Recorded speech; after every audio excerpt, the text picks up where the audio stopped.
about the building of the temple. Right? Sometimes we make it as a subject for debate. Tama? But even the scientific community, the bright minds of science would say that it is not necessary to debate on that issue. It should not be an issue. Kumbaga. Say for example, it is Galileo Galilei said, I do not feel obliged to believe that the same God who has endowed us with senses, reason, and intellect has intended us to forego their use. In short, Galileo is one of those people in the community who believe that our reason is only a way for us to discover that there is still God. You see that picture? Another one. Maria Mitchell said that scientific investigations pushed on and on will reveal new ways in which God works and bring us deeper revelations of the holy unknown. This one I totally agree with. According to Johann Kepler, I was merely thinking God's thoughts after him. Since we astronomers are priests of the highest God, in regard to the book of nature, it benefits us to be thoughtful not of the glory of our minds, but rather, above all else, of the glory of God. In other words, whatever it is that we discover scientifically, it's actually God's way of showing Himself. Right? It just needs for us to discover it. So does that necessarily mean we have to debate over the relevance of science in religion and religion and science? Not necessarily. You may argue, teacher, those are old scientists. Maybe the newer ones don't believe that. I disagree. Because the de facto president, or the leader rather, the de facto leader of the Human Genome Project, Francis Collins, believed that one of the greatest tragedies of our time is this impression that has been created that science and religion have to be at war. If you are curious, Dr. Francis Collins is a physician and a geneticist. He led the mapping of the human genome, identifying the sequence of our DNA. That way, we'll be able to better understand what are our risks, what are our diseases that may be prevented, and so on, about genetics. And he said that as they went along the project, because if you would ask, teacher, not totally, no. It's only 90% that they accomplished in mapping. But then again, this is an exploratory experiment. In other words, you're only going to see what's there. But if you go back to the reason why the sequence was like so, why is thymine for adenine? Why is cytosine for guanine? Why has it got to be that there should be a T, A, A, C, G, G, etc. from the beginning to the end of the sequence? You would still be led to more questions and more unanswered questions and more questions unless you believe that there is an Almighty who made everything possible. Right? So why is his disposition like that? Because he's a Christian, he's a Catholic. Okay? So he is more able to appreciate the role of God and how wonderful life exists. So that's the ultimate reason, and that is it.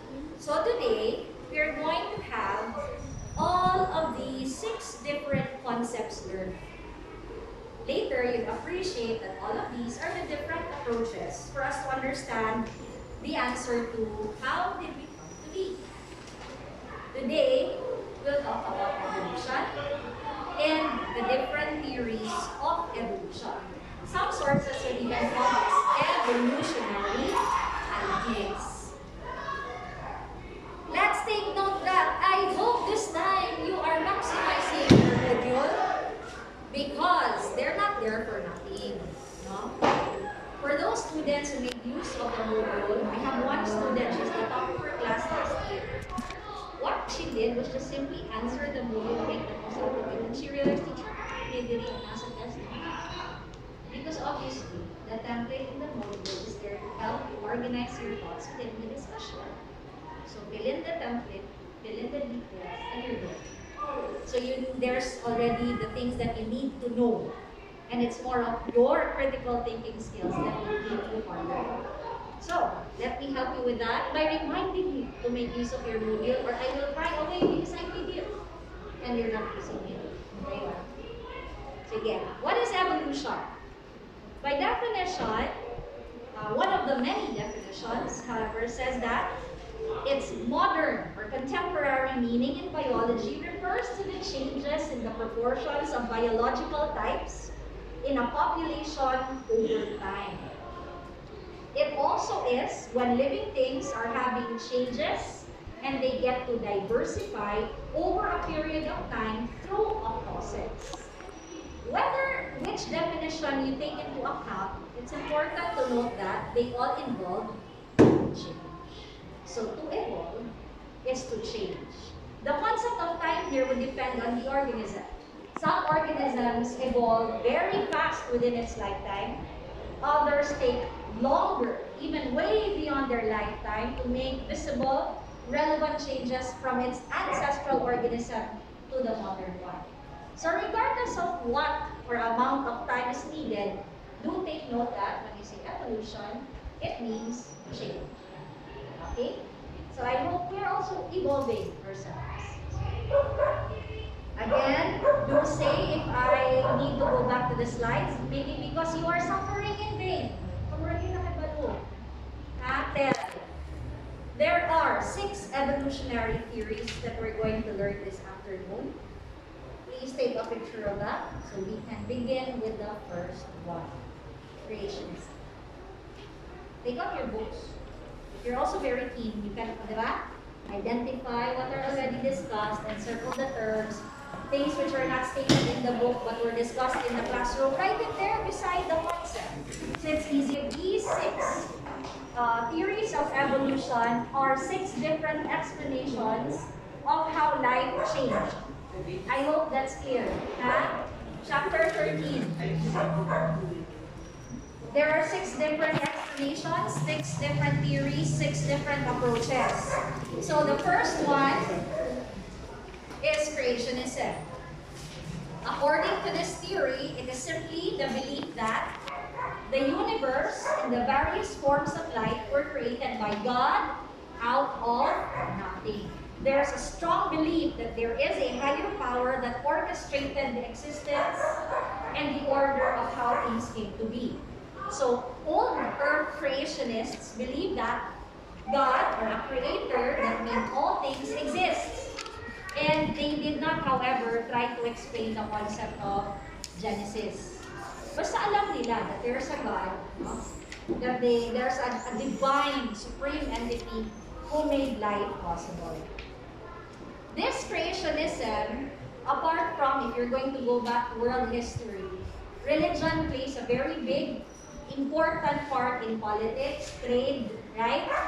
If you recall your lesson in Sokstad, world history. Crusaders, say for example, right? They charge on for the church, and then there are a lot of, what do you call this? Influences of the church, and part of it is the story of creation. So a lot of the people during that time believed in the concept of God creating everything. So that's creationism. From creationism, there's also still the influence of religious beliefs. But this time, with the second theory, there is rationalization. There's an explaining of the belief in a supreme being creating everything. So this is the theory of scala naturae. This is basically proposed by Carl Linnaeus, or if some books would say Carolus Linnaeus, they mean the same person. Okay? Yes. Yes. According to Linnaeus, it is believing that each species had an ideal structure and function and had a place in the natural sequential ladder of life. If organisms existed before and did not anymore exist now, and organisms existed only now and not before, there should be a rational way of explaining why, right? So according to Scala Naturae, it appears to be that organisms that have existed before should really or are existent before so that organisms that we see now can exist. They were necessary to have lived before so that organisms now can exist. Dili man pwede na dinosaurs na karon o si Chow Chow na millions of years ago, right? So it all has to have a logical explanation why. So according to him, there is a sequence, a ladder of complexity. So he noted that organisms which tend to be having simpler characteristics existed in the earlier years as opposed to organisms that are existing now. So therefore, if you put this into consideration, hence your Homo sapiens sapiens are far more intellectual, diba? Civilized, as opposed to your Homo erectus, Homo habilis, even your Neanderthals. Diba? If you're going to think about it, dinosaurs have existed before to give room for your, well, organisms such as your Komodo dragon or your even regular lizards at home. Lizards at siguro, Night T-Rex sa iyong backyard. Diba? It does not suit the environment. So there should be a sequence. So again, that sequence is relevant to the times. So part of it simply that they would also justify Scala Naturae not only as organisms existing before are simpler than organisms that exist now. So there's an order of complexity. There are also organisms that existed before, so that organisms now can exist because of the changing times. But it still is anchored in creationism. And you may ask how? Because God dictates which organisms would live before and which ones would live now. Get the picture? So that's Scala Naturae. It's only rationalized, no? You come to think about it, there is already an explanation. However, it is still anchored on the belief of creationism. There's another one later on after this who pictures concept of evolution still based on creationism. But before that, let us appreciate that there are also other scientists other than Carl Linnaeus, such as Aristotle, who believe that species as fixed, and that life forms could be arranged in a scale or ladder of increasing complexity. So sila lahat, their body of understanding how change happened in organisms are actually the same. So they looked at it as simple to complex. So if you're going to apply it in how we appreciate organisms now, particularly when we talk about taxonomy, remember grade 8? Right? If you analyze it, the order of how organisms may have come, you would still go back to one is marine, right? Aquatic life, term terrestrial. Diba? Yan naman ang order. If you're going to look at the fossils, they would say, life began under the sea. Isn't it that in the story of creation, nauna si aquatic life, diba? God made the fishes of the sea before He made the land. So if you come to think about it, it's not totally free from creationism. And there is a synchronicity in that too. Because that order is proven by science and modern time. So notice this. What are your order? No? I mean, what is the order of complexity that we're trying to look at? Simply, for example, if you're going to analyze the history of the world, it started out with different elements. They bonded significantly, producing life forms, right? So you have very simple unicellular organisms that eventually gave birth to your eukaryotes, where your plants belong. These are your multicellular organisms, right? Then human beings. And then if you're going to approach it in terms of taxonomy, you will appreciate the tree of life. The tree of life is a term that is scientifically based actually. It's the one that's proposed by other scientists, by Linnaeus before, indicating that what signifies as the roots and the trunk are the ancestral organisms. And then they change. And that's where you see branches, right? And then they would reach further and further. The further they are from the main ancestor, that means their relatedness is practically too far. Meaning, from that ancestor to that organism you're looking at, it's too diversified in terms of traits or characteristics. But there is relatedness. So asa diha ang order? Again, simple to complex. If you are going to analyze the change of times, it must be because those organisms that existed before are better suited in that environment as opposed to the organisms that we have now. Imagine T-Rexes or Brachiosauruses roaming around today. Do we have enough resources? Diba? Yeah. So yun yun. Okay? The sequential ladder of life. Third, catastrophism. Still rooted under creationism. So basically, the definition is based on the term. So what are we anticipating here that may have caused evolution? So catastrophes. According to George Cuvier, who supported creationism, he said that the change in organisms are actually, or is actually brought about by sudden and violent catastrophes that would result to extinction. When one organism gets extinct, it's an opportunity. A niche is open for new life forms to come about. Okay, that's a natural order of how things are in order to sustain life. But why is it, or how is it based on creationism? It's this. Whoever dictated what organisms should exist after a catastrophic event? Pinsa ang nagpunta. Exactly. Hence, it is still based or anchored on creationism.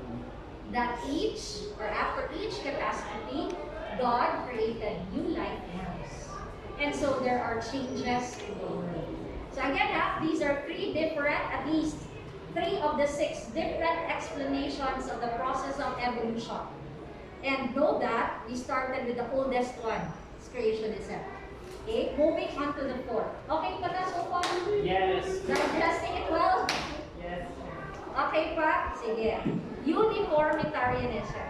With uniformitarianism, if you're going to look at the picture on the side, make sure you appreciate that all of the pictures for each theory is basically justified by the description. So, when you look at the pictures, make sure you're able to see exactly what theory I'm referring to. Okay? Yes, that's also otherwise known as the principle of geological change. Uniformitarianism is proposed by James Hutton and Charles Lyell. According to them, the Earth's physical landscape underwent long, narrow, yet continuous change. This geological change, meaning it's literally thought of the change of the face of the Earth. Okay? If you notice, the picture there on the side, if you're going to look at the ridge, there are different layers of soil. Right? It tells you what happened for every layer. So for example, why is it that there are layers of this mountain which signify to be clay-like? There are others which are lime. So if you're going to think about what could have caused this, you can try to explain what happened in this region of the Earth. So it actually changed. Now this change in the face of the Earth, technically, brought about the need for organisms to also evolve or change. That is why organisms generally underwent evolution as the world changed also. So, large, gradual geological changes that occurred over a long period of time caused organisms to evolve, not catastrophes. Clara? So if you're going to take a look at the explanation now, it's getting to be more rational, no? As opposed to where we started, which is with creationism. Can I move on now? Yes. So if you're going to compare, therefore, catastrophism versus uniformitarianism, okay? What time will I end? 4:30. Thank you. So here are the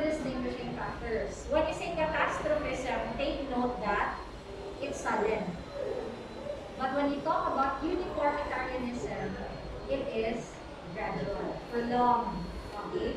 So if you're going to also appreciate both, their similarity is that the happening is actually grand in scale. For example, catastrophic events like the extinction of the dinosaurs, there's a theory behind that, right? The asteroid, Big Bang Theory, a lot of these things to consider. So, again, uniformitarianism is what we appreciate as weathering, erosion, the very slow, gradual change that's happening. Both, again, are grand in scale. So, for example, Senlo, that does not qualify as, what we call this, very impactful. Yes, it's very limited lang ng flooding. Or if you're thinking about the flooding so much so because the glaciers may have melted already, no? A considerable amount of mana. That's already bad. Almost done. Theory of use and disuse. This is also known as Lamarckism. Okay? According to Jean-Baptiste Lamarck, the driving force of evolution is having to acquire characteristics that were acquired by your parents within its lifetime. So what do we mean by that? Theory of use and disuse. Whatever it is that you are constantly using, you're holding that trait. You're making that trait apparent because that is what you need in order to survive. That trait is what your offsprings are going to inherit from you. Now, that concept and what you learned in the third quarter, do they jive? Yes or no? No or yes? Yes or no? No or yes? Sure. Yeah, acquired. So parang malabo mo if you talk about genetics. I'll give you an idea. Halimbawa, you are the most unathletic person in terms of build. Pero ano namin magiging sa likod? I did not mean anybody. Okay, I did not mean anyone in particular. Going back to my example. So genetically, you're not gifted to be an endomorph. So you're not easily able to build muscle, sculpt yourself, no? So what happened there is gusto lang kita mag-exercise consistently. So you built a very good, you chiseled your body. Say for example, gentlemen. Does that mean when you have your offspring, because you keep on exercising, your offspring will become an endomorph? No. If you are good in, say for example, you've been training so well in volleyball, does that mean your offspring will become an athlete, particularly in volleyball player? No. So going back, theory of use and disuse. According to this one, the driving force of evolution is the inheritance of acquired traits.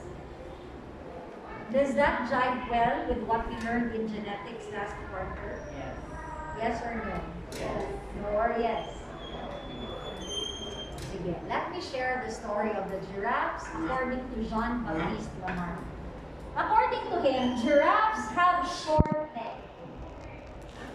Short, all of them short. But because of competition, and they grew as they grow in number, they have luscious greens, diba?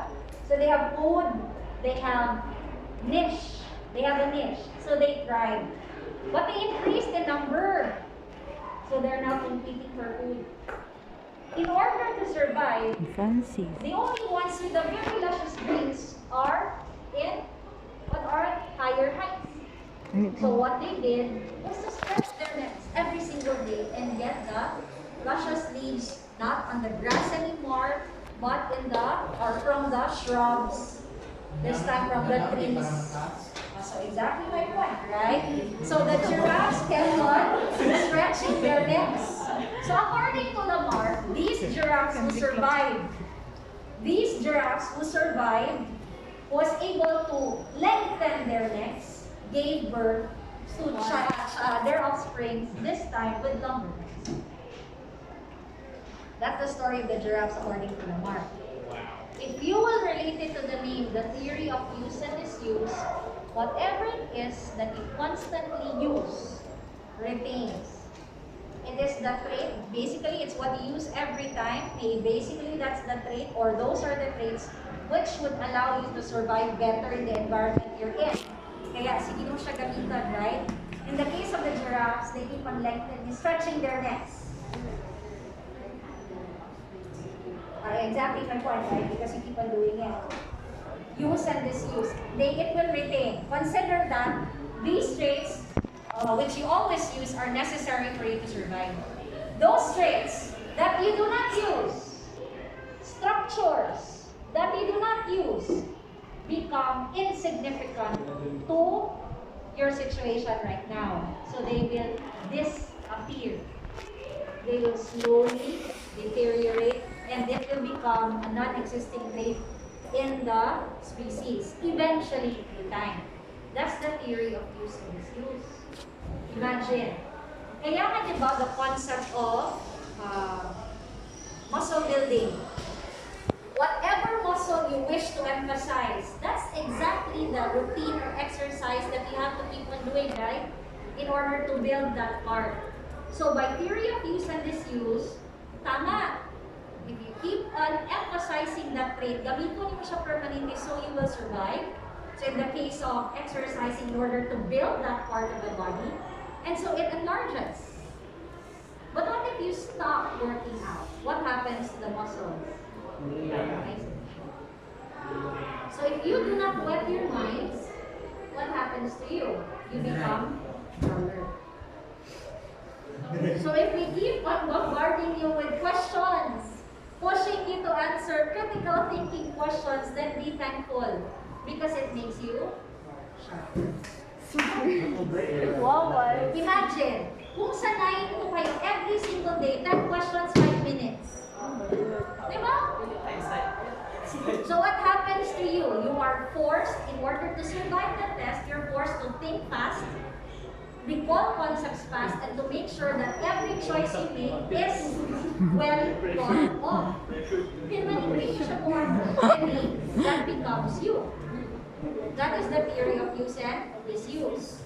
Or the theory of acquired inheritance was that of the giraffe. So there are 3 names that you can associate to your theory. Theory of use and disuse, theory of acquired inheritance. The other one is simply Lamarckism. Clara so far? Yes, sir. Okay. So, inherited traits are therefore influenced by the environment. Whatever you need to survive that environment, that's the trait you're going to acquire. And give to your offspring. They just did not account for the phenotypes. Because then again, these theories were formulated before genetics was understood. Kaya nga, di ba, you are partial. Nain mo yes, nain mo no. You get the point na? Last, the theory of natural selection. This is proposed by Charles Robert Darwin, and the assumption is that nature is the one that will filter, who will screen which ones will survive and which ones will not. So organisms with traits that are well suited to the environment are likely to survive and produce an offspring than organisms without.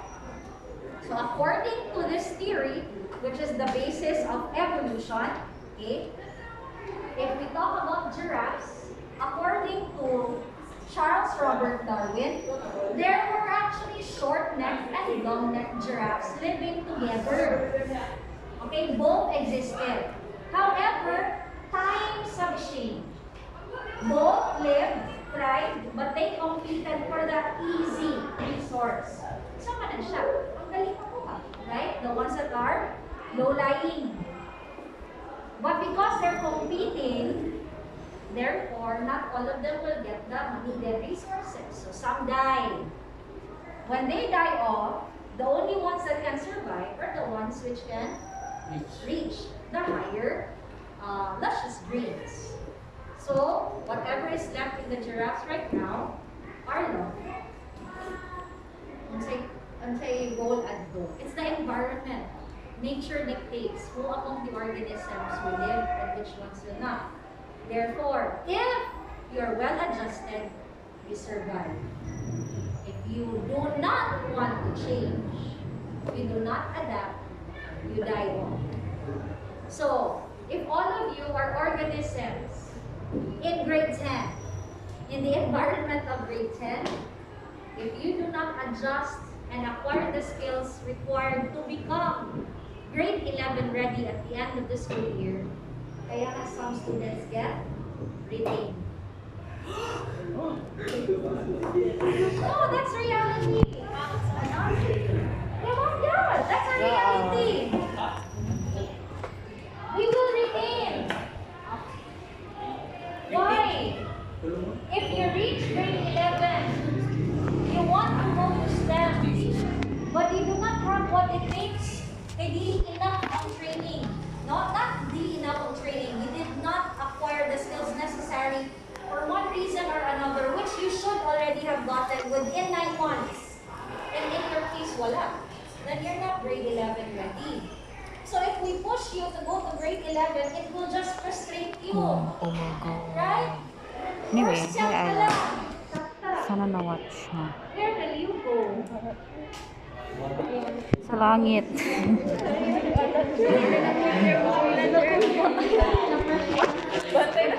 So you are requested. Ito pala is.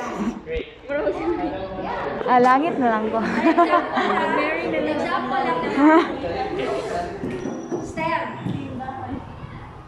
If you're going to look into the subjects, it's unlike junior high. Ano naman guro It's ni? unlike junior high when you have Sci A, Sci B, then move Hi, on Sci A, Kiza. Sci B, right? You go to grade 11, it's like collegiate fields. Bio 1, Bio 2, Physics 1, Physics 2. However, in order to proceed to the higher science, you have to finish the first one. If you fail the first one, what will give you the license to take the higher science? Yeah, you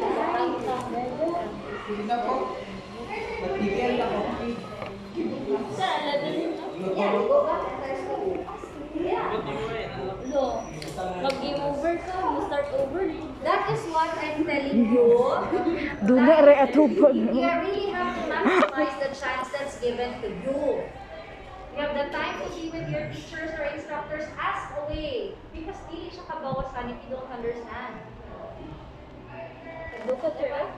And at least you can say, teacher, in spite of me giving everything I've got, the field of science is not really for me. I Ambot ko shine naman ang more paper in anyway. the fields of languages. Then you know, asa ka ma-strand, padulong. So you get the picture? But if you don't give it your best Galibog shot, ko, you boy. don't credit it, you cannot just say, why am I not fit in this strand? Francis. Is it because I'm not capable of it? Or it's just that I did not try so hard to know if I'm capable?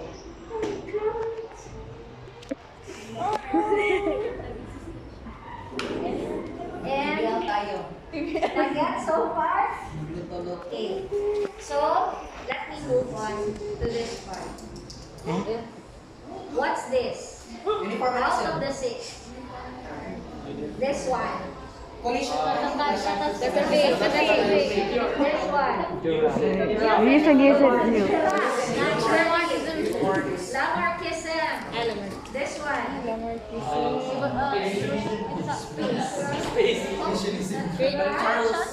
Creationism.